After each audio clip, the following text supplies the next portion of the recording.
পাহাড়ি পেয়ারা, দেশি একেবারে। এই যে গাছ থেকে আমাদের গাইড ইমন ভাই পেড়ে নিলেন, একেবারে দেশি পেয়ারা। দেশি পেয়ারা হ্যাঁ, মালিককে আমরা টাকা দিয়ে দিব। হ্যাঁ হ্যাঁ, ঠিক আছে, ওই যে দোকানে টাকা দিয়ে দিবো।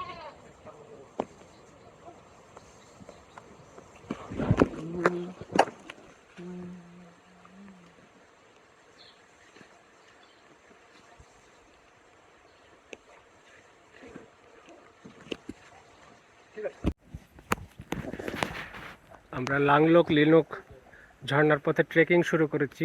আমরা এখন এখানকার পাহাড়ি দোকানে কলা খেলাম।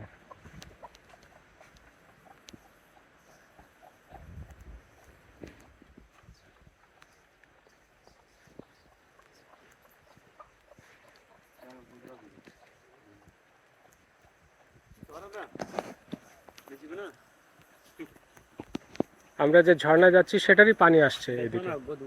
পানির যে শব্দ পাওয়া যাচ্ছে এটা সেই ঝর্ণারই পানি ঝিরি হয়ে বেয়ে আসছে। হ্যাঁ চলেন।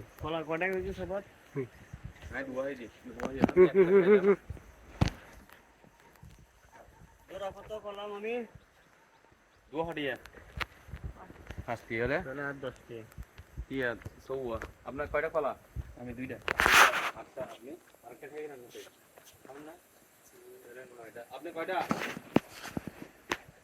আমি 3টা।